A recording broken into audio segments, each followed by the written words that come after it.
ये मंचलों को इस तरह की छूट मिली है, एंटी रोमियो स्क्वाड, बड़े दावे हुए, बेटी बचाओ बेटी पढ़ाओ, और उसका सच ये है कि प्रदेश की राजधानी में ही मंचलों को खुली छूट मिली है। जिस निचले स्तर के जो कर्मचारी उस पर कार्रवाई करने के बजाय जो जिले लेवल पे कर्मचारी बैठे हैं, अधिकारी बैठे, उन पे कार्रवाई की जाएगी।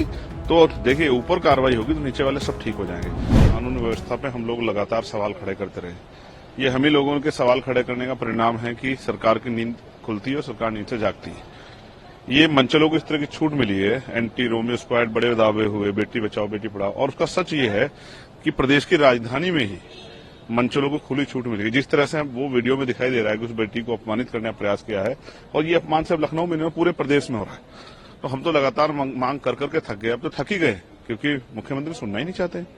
अगर मुख्यमंत्री ध्यान दें कानून व्यवस्था पर, इस तरह की घटनाओं पर रोक लगे, तो जो वो वादे करते हैं कानून व्यवस्था, शायद वो जमीन पे दिखाई दें। अभी तक तो कहीं दिखाई नहीं दे रहे, और ऐसे लोगों पे कार्रवाई हो, ठोस कार्रवाई हो, जहां भी जिस तरह से, जैसे एक घटना मेरे संज्ञान में गाजियाबाद की, एक बेटी के साथ जो है उसको पहले प्यार में रखा गया और फिर उसकी हत्या कर दी गई। अभी मुझे यहाँ सुबह उसकी जानकारी मिली। मैं मुख्यमंत्री से मांग करूंगा ऐसे लोगों पे सख्त से सख्त कार्रवाई की जाए कि दोबारा किसी बेटी के साथ ऐसा ना हो। ये जो जनता में आक्रोश हुआ, उसके बाद जो है सरकार को कार्रवाई करनी पड़ी। मैं तो कह रहा हूं, निचले स्तर के जो कर्मचारी उस पर कार्रवाई करने के बजाय जो जिले लेवल पे कर्मचारी बैठे हैं, अधिकारी बैठे, उन पे कार्रवाई की जाएगी। तो देखिए, ऊपर कार्रवाई होगी तो नीचे वाले सब ठीक हो जाएंगे। जब ऊपर वालों पे कार्रवाई नहीं होती और नीचे वालों पे कार्रवाई होती है, नीचे वाले तो वही काम करते हैं जो ऊपर के लोग कहते हैं। तो डिस्ट्रिक्ट लेवल के अधिकारियों पे कार्रवाई हो, तब जाके ये खाना पूर्ति करो, निचले अधिकारियों पर कार्रवाई ना की जाए, ऊपर के अधिकारियों पर कार्रवाई की, क्योंकि उन्हीं की देखरेख में जिला चलता है। और प्रदेश की राजधानी का मामला, क्या छवि बनेगी देश में अगर उत्तर प्रदेश की राजधानी में महिला सुरक्षित नहीं। और हम भी उत्तर प्रदेश से आते हैं, नगीना लोकसभा से हम लोग आते हैं, सहारनपुर के रहने वाले, तो हमें उत्तर प्रदेश की बहुत चिंता है।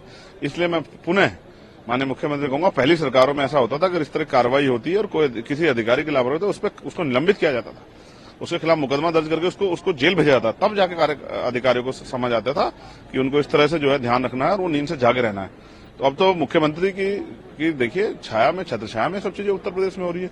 तो मुख्यमंत्री जी को उसका कठोर संज्ञान लेना चाहिए और नीचे ऑर्डर करने चाहिए सभी जिलों में, अगर महिला उत्पीड़न कोई भी घटना हो तो उस पर जाति धर्म से ऊपर उठ के ठोस कार्रवाई की जाए, किसी अपराधी को बचाना जाए, जो सत्ता पक्ष का हो चाहे विपक्ष का हो, सब पे गजब की कार्रवाई हो, जिससे कि आरोपियों के और मंचलों के हौसले जमी दज हो जाए।